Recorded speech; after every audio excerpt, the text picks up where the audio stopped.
Good morning बच्चों। आज हम पढ़ेंगे कक्षा 9th का विज्ञान विषय का पाठ 1। पाठ 1 का नाम है हमारे आसपास के पदार्थ। हमारे आसपास के पदार्थ अर्थात हमारे चारों ओर जो कुछ भी वस्तुएं दिखाई देती है वे सब पदार्थ कहलाती है। जैसे कि डस्टर या पुस्तक या पेन या टेबल, कुर्सी, दरवाजे, दीवार, मैं हूँ या आप हैं, हम सब पदार्थ कहलाते हैं। तो इस पदार्थ को हम परिभाषा के रूप में इस तरह से व्यक्त करेंगे कि पदार्थ कणों से मिलकर बना होता है। कोई भी वस्तु जो स्थान घेरती है जिसमें द्रव्यमान होता है वो पदार्थ कहलाता है। अब पदार्थ कणों से मिलकर बना है एवं वस्तु स्थान घेरती है, इसमें द्रव्यमान होता है। तो कोई भी वस्तु, मान लीजिए ये डस्टर है, इसको हमने रखा तो ये स्थान घेर रहा है, या पुस्तक को रखा हमने तो वो स्थान घेर रही है, आप बैठे हो सीट पर तो आप स्थान घेर रहे हो। फिर अगला है कि द्रव्यमान।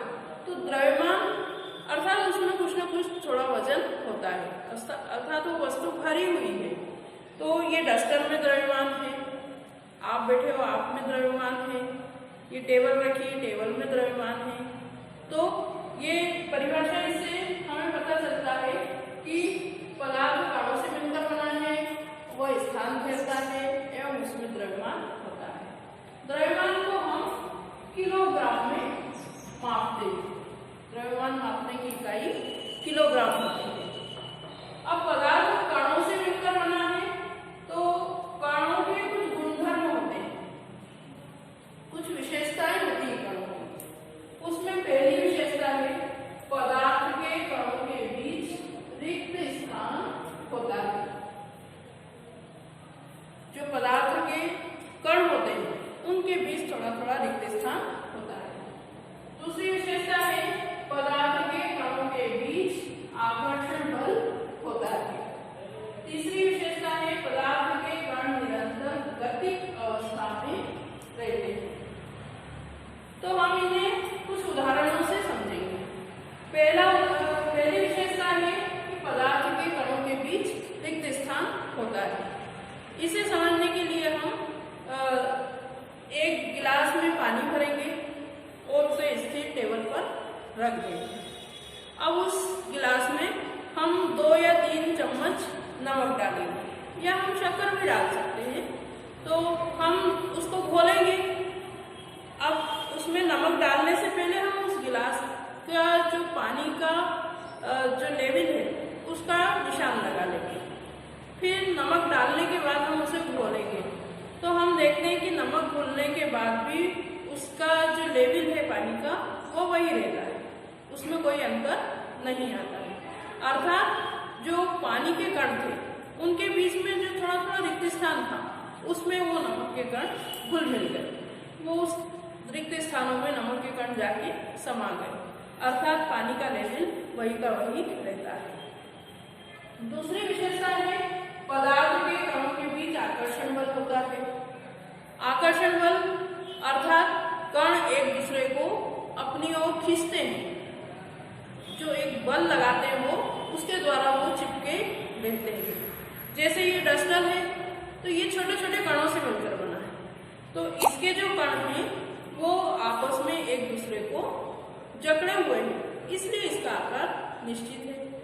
तो पदार्थ के कणों के बीच आकर्षण बल होता है।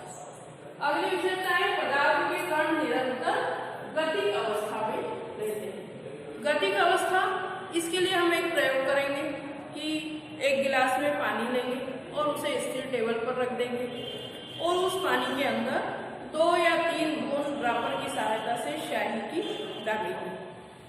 लाल स्याही भी हो सकती है, नीली स्याही भी हो सकती है, कोई भी स्याही की 2-4 बूंद हम उस पानी के अंदर डालेंगे। कुछ देर बाद हम देखेंगे कि वो स्याही उस पानी के अंदर धीरे धीरे घुलती जाती है, अर्थात उस स्याही के कण भी गति कर रहे हैं और पानी के कण भी गति गिलास में घुल जाती है। तो इससे हमें पता चलता है कि पदार्थ के कण निरंतर गतिक अवस्था में होते हैं। अब पदार्थ को हमने समझा, उसके कणों की विशेषता समझी, वो स्थान घेरता है ये समझा, द्रव्यमान होता है ये समझा हमने। अब पदार्थ की कुछ अवस्थाएं भी होती है। तो पदार्थ की मुख्यतः 3 अवस्था होती है, ठोस, द्रव और गैस। मुख्यतः 3 अवस्थाएं पदार्थ की होती है, ठोस, द्रव और गैस।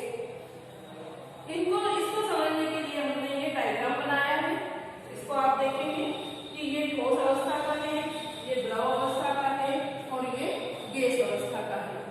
अब कुछ गुणों के आधार पर हम इन तीनों अवस्थाओं को समझेंगे। तो पदार्थ की जो ठोस अवस्था होती है उसका आकार, पहला गुण आकार निश्चित होता है। जैसे ये ठोस है, इसका आकार निश्चित है।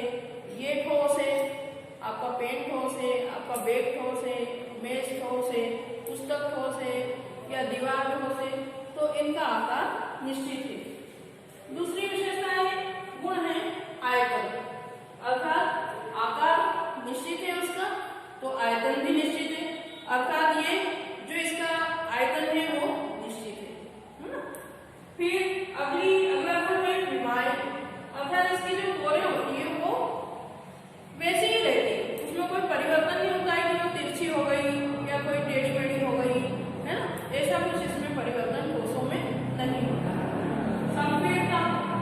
संपीड़ता ठोसों में नहीं होती है। संपीड़ता का अर्थ है दबान। हम ठोस पदार्थों को अगर दबाते हैं तो वो नहीं दबते हैं, अर्थात उनके कणों के बीच रिक्त स्थान बहुत कम होता है, इसलिए उनमें संपीड़ता भी कम होती है। अगला गुण है बहना, ठोस पदार्थ बहते नहीं है। आपने देखा होगा कि ठोस पदार्थ जैसे ये है, अगर हम इसको जमीन पे गिरा देंगे तो क्या ये बहेगा? नहीं बहेगा। तो ठोस पदार्थ बहते नहीं है।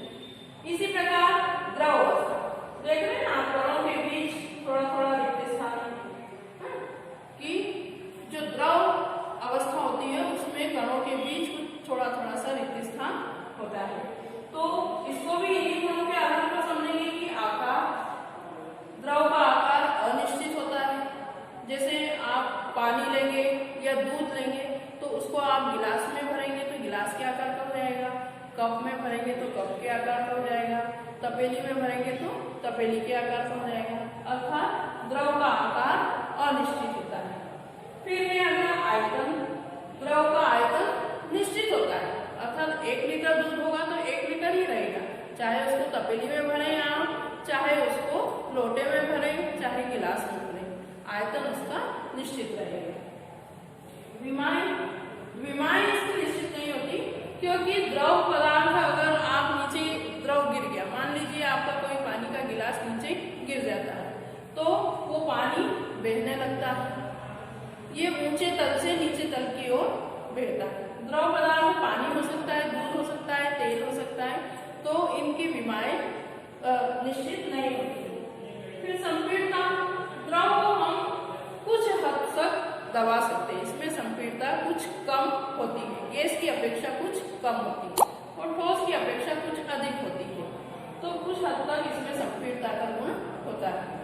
अगला गुण है बहना, द्रव पदार्थ बहते हैं ऊंचे तल से नीचे तल की ओर। जैसे पानी गिर गया अगर जमीन पे तो आप देखते हो कि जिधर नीचे ढलान होगा उस ओर वो पानी बहने लगता है, तो बहने का गुण द्रव पदार्थ में होता है। अब अगली अवस्था है गैस अवस्था। गैस अवस्था को भी हम इन्हीं गुणों के आधार पर समझेंगे। गैस अवस्था में आकार अनिश्चित होता है, क्योंकि गैस को अगर आप किसी गुब्बारे में भरेंगे तो वो गुब्बारे के आकार की हो जाएगी, और अगर गुब्बारे से उस गैस को निकाल देंगे तो वो कमरे में फैल जाएगी, तो इसका आकार अनिश्चित होता है। दूसरा गुण है आयतन, आयतन भी अनिश्चित होता है।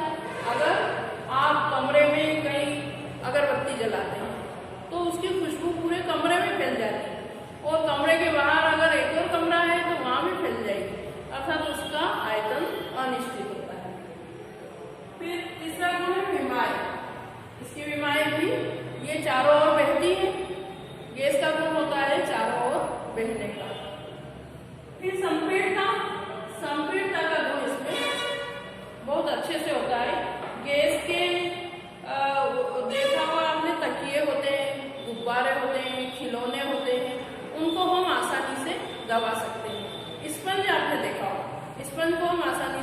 दबा सकते हैं। तो ये संपीड़ता का गुण गैस में बहुत प्रबल होता है। अगला गुण है बहना। गैस आसानी से बहती है। आपने देखा होगा हवाएं चारों दिशा में बह जाती है। तो ऑक्सीजन गैस हो, हाइड्रोजन गैस हो, मीथेन गैस हो, कोई भी गैस हो, वो चारों ओर फैल जाती है। इस तरह से हमने आज समझा कि पदार्थ के कणों के गुणधर्म और पदार्थ की अवस्था, तीन अवस्था ठोस, द्रव और गैस को हमने उसके गुणों के आधार पर समझा। इसी के साथ हम आज का ये कक्षा समाप्त करते हैं। धन्यवाद।